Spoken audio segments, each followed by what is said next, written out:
All right, Pat, let's get it. Let's get it. Let's get it. Let's get it. All right, Let's get it. we got to talk about Rudy Gobert. So we had all but said when the Atlanta Hawks made that offer or that reported offer that included John Collins, their 16th pick, Kevin Huerter or whatever, that the Bulls were probably prized out of priced, I should say, out of the Rudy Gobert market. Well, now with John Collins reportedly maybe on the move to Sacramento, the Bulls are now reportedly backed by some execs being favored to land Rudy Gobert. What do you think about that, brother? Backed by one of our own partners here at the Locked On Network, man. Yeah. Locked On Nuggets reporting that earlier today.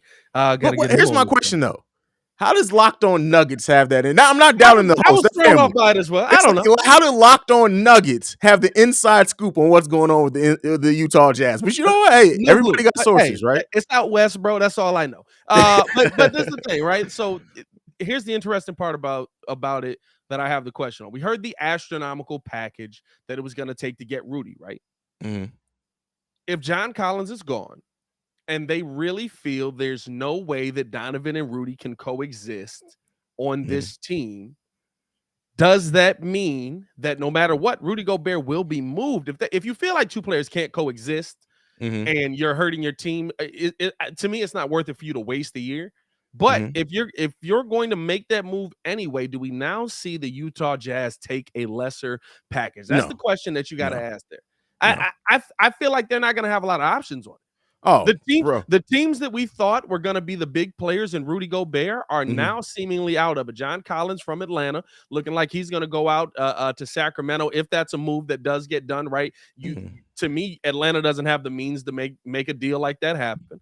A Rudy Gobert deal, I'm saying. Dallas was the other big team that we thought was really going to be a big player in that, right? Like, unless you see Rudy Gobert sitting in Detroit somewhere, I don't really see Utah with a lot of options here on where they're going to send Rudy Gobert to that it's going to work. What are you going to send him to the Lakers for the 2029 first round pick and a player yet to be named? Like there's Here's not a my lot of. question for you. I'm gonna throw something out there that is definitely something that we could possibly see happen that nobody would expect.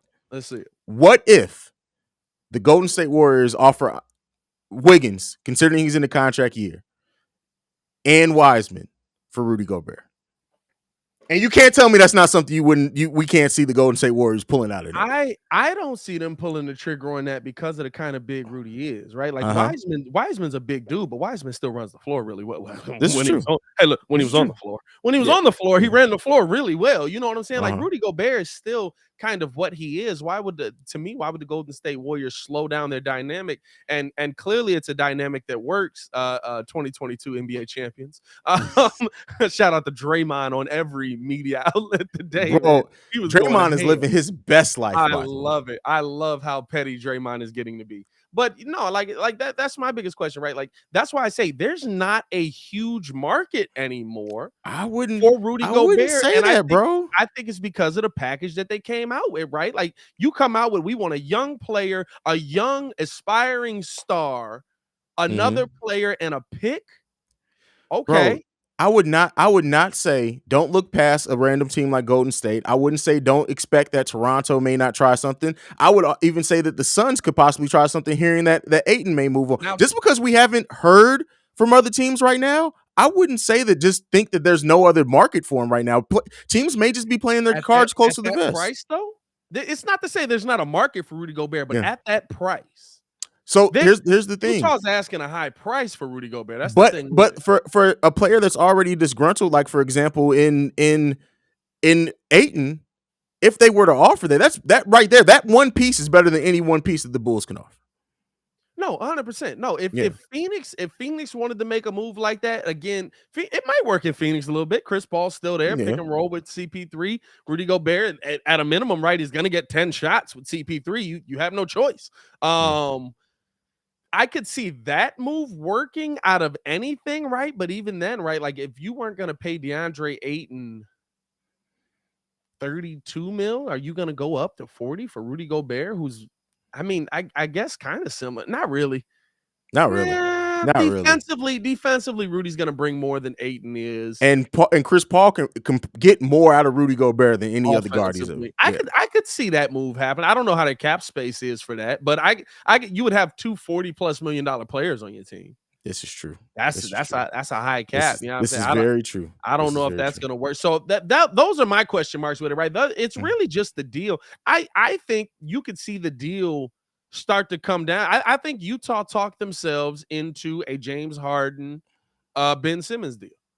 I think they came out and they said, you're going to give us a pick, you're going to give us a player, you're going to give us another player to make the money work, and he better be a young aspiring star that's on low money. And then now it's going to be, all right, so we'll send you Rudy, we'll send you a late second round pick, and we'll take the money off of the top. I think that's really where they're heading in this situation. I guess where I sit at it is that because you very well could be right. I'm not saying again offering things for a counterpoint, but I just have a hard time believing that, considering how few trade chips the Bulls actually do have, that a team can't come up with a better package than the Bulls. I think Toronto's the perfect one.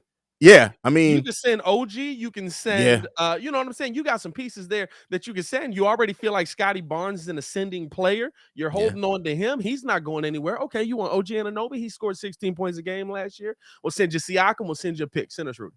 Like, I feel like that's a damn good. That's a package. I feel like they have the package to give, right? But then the question mark comes in: what's the better team? Is it Siakam, OG, Scotty Barnes, Fred VanVleet? Or is it Fred VanVleet, Scotty Barnes, Rudy Gobert? So that's why I think the Bulls are still in play on it, right? Because, like, we're sending you, like, if Utah's doing this, you're essentially trying to reset. So are you saying, is there a possibility, and I presented on Bull Central today, a possible 3-team trade in which it is the Hawks, the Bulls, and the Jazz, in which the Jazz walk away with both the 16th and the 18th pick? That could be. I could see that more than anything to me. And the interesting thing with all of that is that it's about what the teams want to do, right? Like if Rudy's as disgruntled as he say, they know it. Yeah. AK knows it. I can't think of his first name. Masai up in Toronto knows it, right? Like, these guys know it. Masai Ujiri. These guys know if Rudy Gobert is as disgruntled as he says he is, or if that dynamic isn't working like they say it isn't, they'll hold their cards.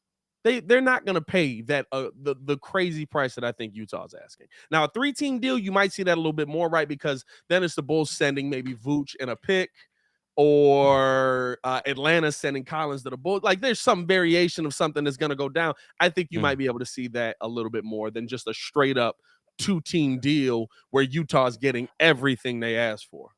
Yeah. And I mean, there are also some reports coming out that the Jazz are considering going full rebuild, getting rid of Donovan and Rudy. Well, if that happens, expect that if that happens, the draft, throw all the mocks away. Throw every single mock draft away. Ball it up, throw it away. Because that would ruin everything. Just for them to not get out the first round yet again. Hey, man, before we get to this final topic, man, we got to tell y'all about rockauto.com, man. You already know this episode is brought to you by rockauto.com, but with the ever-increasing number of makes and models and gas prices, it's now impossible for your local chain auto parts store to stock all the parts you need. Why endure often pointless and seemingly intimidating questions like, is your Odyssey an LX or an EX? And wait while a person behind the counter orders the parts on the computer, choosing only the brand that their warehouse happens to carry at rockauto.com. Why would you don't have to choose to spend 30, 50, even 100% more for the same parts as a chain store or car dealership. Rock Auto is a family business serving do-it-yourselfers over 20 years, and they have everything you can need: brake parts, tail lamps, motor oil, even new carpet. So go explore their easy-to-use website today. Go to rockauto.com right now and see all the parts available for your car or truck, right locked on in their How'd You Hear About Us box, so that they know that we sent you. Amazing selections, reliably low prices, all the parts your car will ever need at rockauto.com. Bam.